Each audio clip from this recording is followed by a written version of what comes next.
this video dives into the fraudulent nature of our history. One must question everything we've been taught about our past. Is history truly an exact science? Or is it a fantasy woven by those in power? We aim to present this information and uncover further connections to create a captivating exploration into the realm of our mysterious past. This video isn't meant to be conclusive, but rather a tool to assist in questioning the established mainstream narrative. With that, let's begin.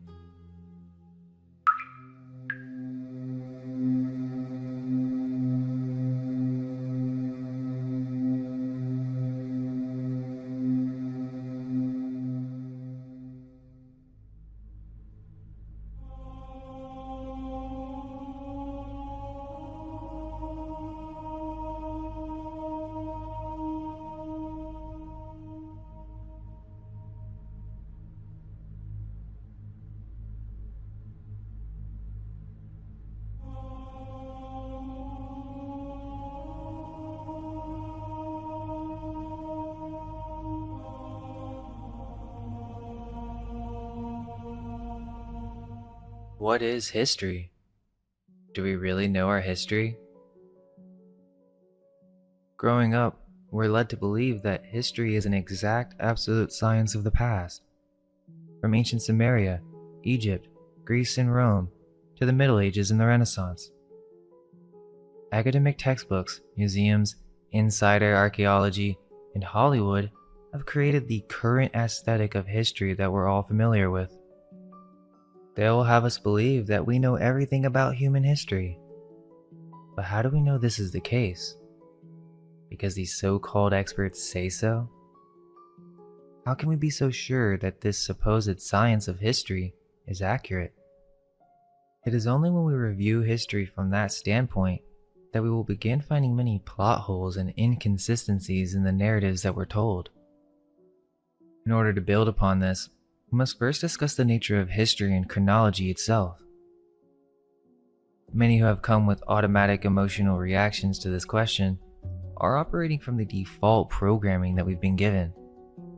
It may be good to address the crowd who believes that Jesus never existed, or that the Jesus figure is solely a representation of an astrological event or even cataclysm.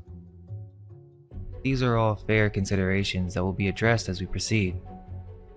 So, did Jesus speak Arabic? Many may find that a ridiculous statement. Some may feel fairly certain that the language of Jesus was Aramaic, as this is what the scholars have told us. However, there are many things to be considered.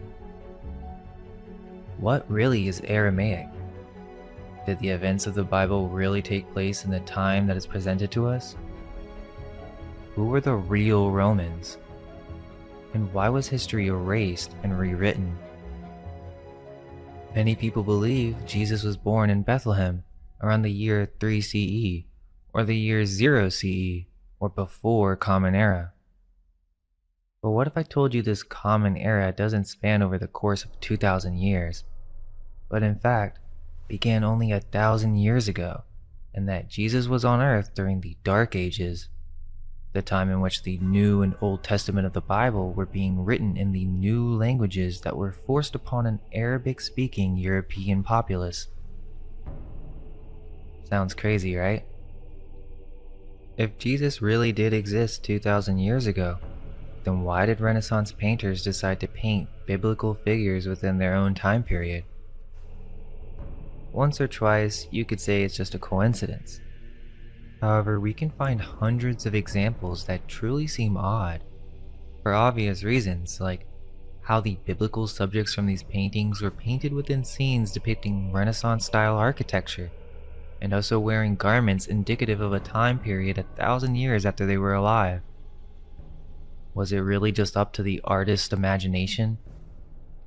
How could these painters, who were known for being historically accurate, somehow consistently mess up on these details? According to historians, this is called a medieval anachronism. They will have us believe that in the Middle Ages, ancient history and past epochs were simply mixed up, and that the artists were just ignorant, However, this is not limited to just paintings. It can also be found in literature. As with Petrarch, who challenged historical narratives through his critical examination of documents, indicating a deep-seated anachronism within medieval literature as well. He highlighted that the privileges supposedly granted by Nero Caesar to the House of Austrian dukes in the 13th century were indeed falsifications. In the modern accepted timeline, the Habsburgs and Caesar are separated by 1,000 years. Why wasn't this obvious to Petrarch, who was one of the most intelligent minds of the Renaissance? The modern historian finds it absurd to consider supposed ancient figures like Caesar as contemporaries of medieval entities such as the Austrian dukes, who began their rule approximately 1,200 years after these Roman figures. Yet, this conflation of timelines was a topic of serious debate during Petrarch's era, revealing a broader tendency to mix distant epochs with events that were unfolding only a few hundred years ago, and even during the times in which the new timelines were being scripted. The recurrence of such anachronisms suggests that medieval narratives often placed ancient events within much later timelines, a pattern also observable in German medieval chronicles. This phenomenon extended even to the popular conception of gladiator fights, commonly associated exclusively with ancient Rome. Contrary to popular belief, such combats were not relics of the past, but persisted into the medieval period, with documented instances like the gladiator fights in Naples around 1344 AD, attended by notable figures such as Johanna of Naples and Andrew of Hungary. These events, eerily mirroring ancient traditions, ended in fatalities just as they had in ancient times. If this is the case, perhaps there is more to these biblical paintings. For example, the painting by Christoph Schwarz, Christ on the Way to the Calvary, painted in 1580. Online you can only find edited versions of the painting, but the original in the Museum of Uppsala University, you can see that the original had interesting features. Christ is depicted in a strange manner, and we see that the riders are wearing turbans, and the flagpoles are crowned with crescents. Also, the soldiers have shields on their back. One of them has a crescent moon on them, and the other has an Orthodox cross. The question is, why was this painting edited? If it's just an anachronism or imagination, there would be no reason to edit the painting. However, someone felt the flagpole and shields needed to be changed, and in turn, erasing the Arabic influence that the painting originally depicted. Here's the altered painting with the crescents removed in the new flagpole. This is what it looked like in the original.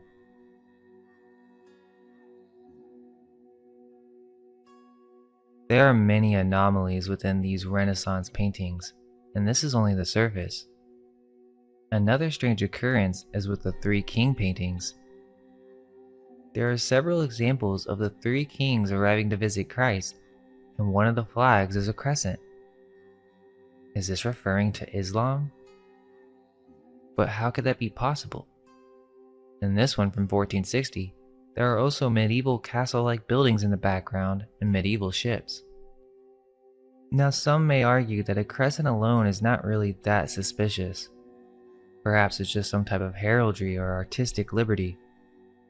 However, there are more. For example, in the Cologne Cathedral altarpiece from around the 1500s, we see the flag again, except this time, it is clearly referencing Islam. Is this just a mistake? Here's another from 1423, painted by Gentile da Fabriano. This is one of the greatest masterpieces of all time.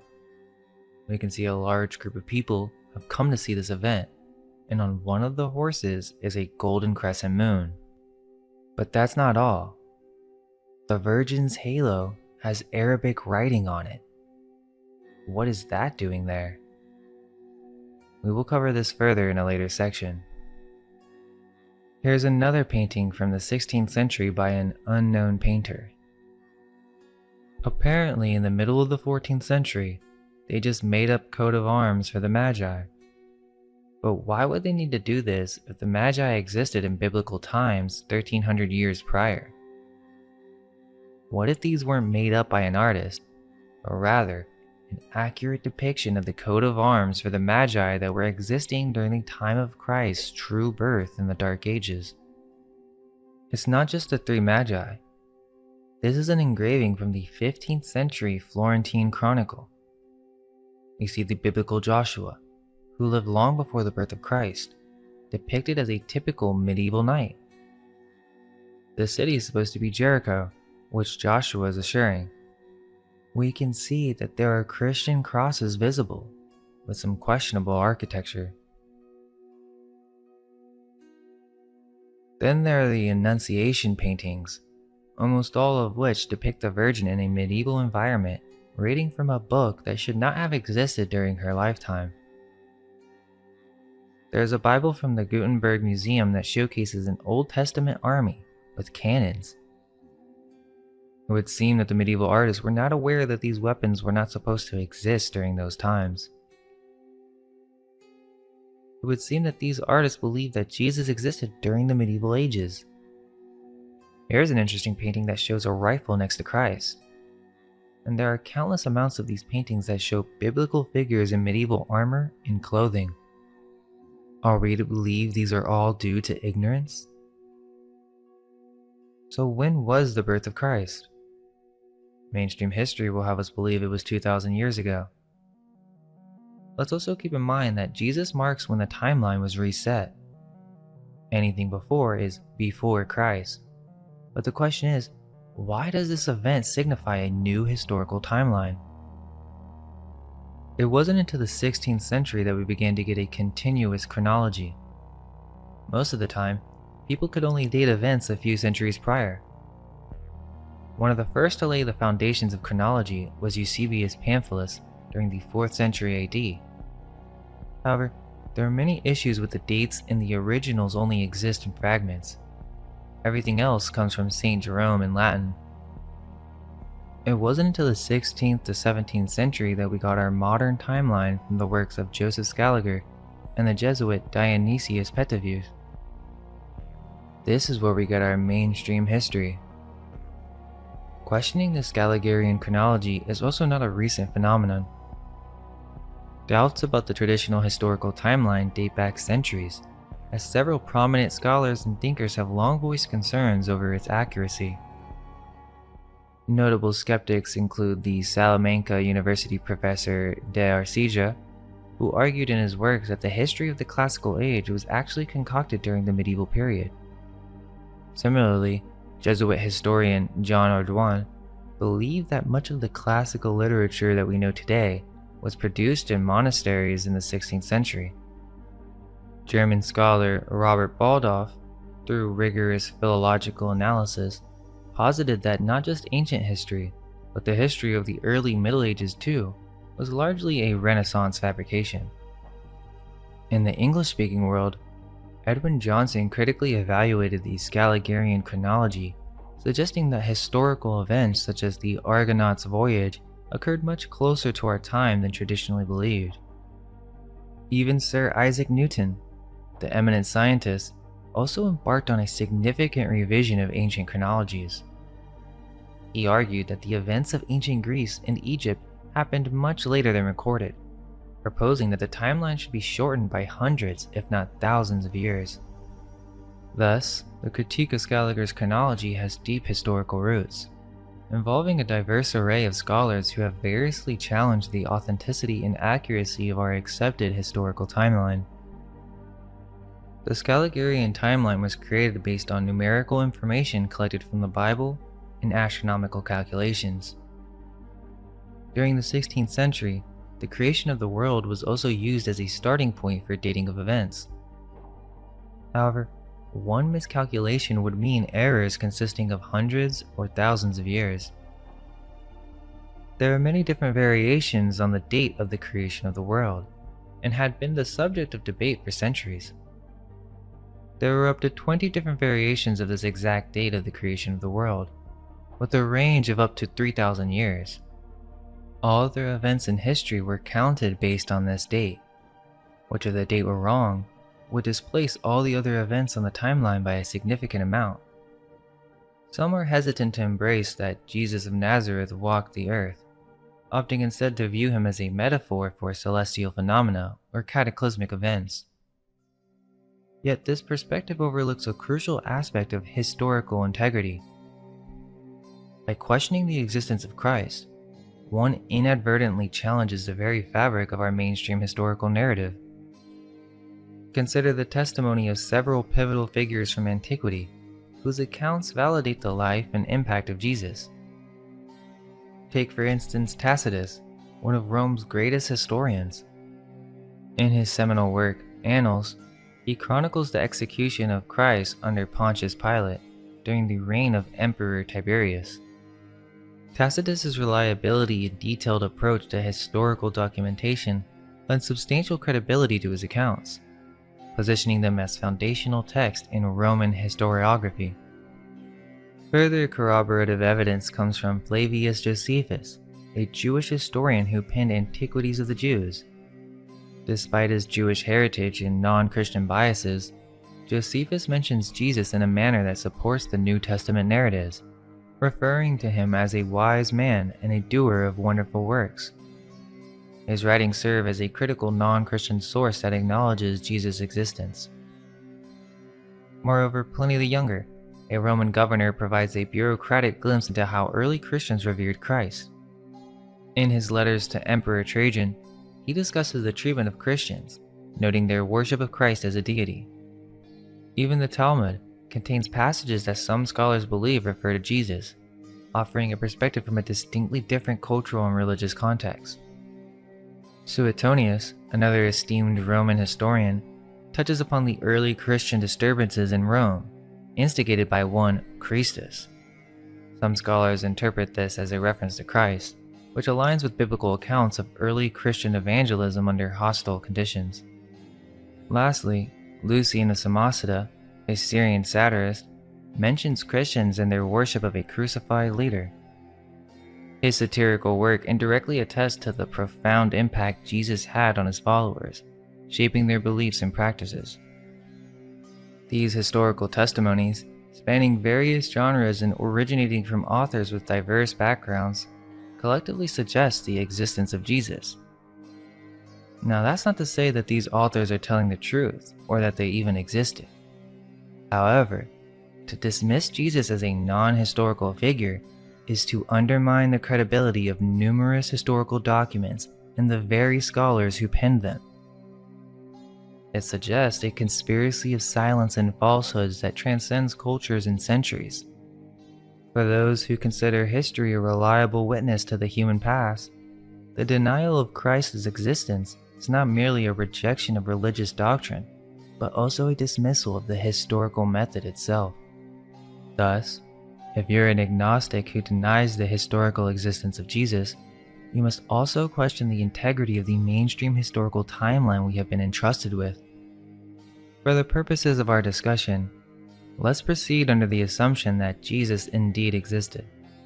However, we remain open to the interpretation that he might also symbolize a transformative reset event in history. Now, accepting his existence, during which historical era did Jesus live? Well, as noted, the medieval artists seem to believe that he was a contemporary. But is there any more evidence to support this? In the case of the Shroud of Turin, widely revered as one of Christianity's most sacred relics, traditionally believed to bear the imprint of Christ's crucified body, the shroud supposedly dates back to the 1st century AD. However, a pivotal study conducted in 1988 yielded startling results, suggesting a medieval origin. 3 prominent laboratories, Oxford University, Arizona University, and the Swiss Technological Institute in Zurich, undertook radiocarbon dating of the shroud, and their findings indicated that the linen fabric was produced between the 11th and 13th centuries. This revelation has stirred significant debate, leaving us with 3 potential conclusions. 1. The Shroud of Turin might be a medieval forgery. 2. The radiocarbon dating could be flawed, containing errors of several centuries. And 3. If the shroud is authentic, it may indeed be from the medieval period, prompting questions about the exact timeline of Christ's life. The implications of these findings extend beyond the shroud itself, spotlighting broader doubts about the reliability of radiocarbon dating when applied to historical artifacts. However, there is a compelling legend from the East, known as the Image of Edessa, that may lend more credibility to the authenticity of the shroud. According to this story, the image was miraculously imprinted on a cloth when it was placed over the face of Jesus. This cloth, believed to have been sent to King Abgar of Edessa to cure him of leprosy, bears a striking similarity to the descriptions of the Shroud of Turin. If this is the case, then that would imply that Christ lived during the 12th century. There is another piece of evidence. In the book Astrology from 1826, by English physician and astrologer Ebenezer Sibley, there's a zodiac with a horoscope containing the date for the birth of Christ. In the center, we see there's an inscription detailing this. Through the use of astrological software, the date was calculated to be December 25th, 1151 AD. Those who follow the phantom time hypothesis are well aware that our history could have been displaced by 1,000 years. One of the most well-known examples of this is with the dating of documents. During the 15th, 16th, and 17th centuries, dates were written differently than they are today. There were two forms of recording the name of the Savior: the letter I, the first letter of Jesus or Iesa, and the letter X, signifying Christ. So when writing 300 years after the birth of Christ, you would write I-300, the year 300 from Jesus. This was also done with the X. This can be seen on the engraving by Albrecht Dürer, with 1524 showing clearly an I with a dot between the 524. There is also an 18th century Russian naval chart that didn't even put the I or 1 at the beginning of the date. It simply says composed in 750, when the date is actually supposed to read 1750 in the context of the Scaligerian timeline. It seems that the Latin letter I began to be interpreted as 1,000, adding 1,000 years to human history. This may explain why we have a dark age in our historical timeline which defies all logic. Why are there so few medieval objects and structures preserved to this day? Yet there are far more ancient artifacts from before the time of Christ? It should be the other way around. Historians give us an explanation that is far more difficult to believe than the idea of manipulated timelines. They seriously tell us that after centuries of rapid progress, the ancient civilizations of Europe and Asia suddenly fell apart. All the scientific and cultural achievements of antiquity were forgotten, and for 1,000 years, people were in the darkness of ignorance. Somehow Latin turns into a crude primitive language, art disappears, coinage is abolished, and in general, glimpses of intellectual work, especially in the early Middle Ages, are accidental and a single phenomenon. Then, allegedly only during the 15th and 16th centuries during the Renaissance did people suddenly remember all the discoveries of the ancients. Sounds suspicious, right?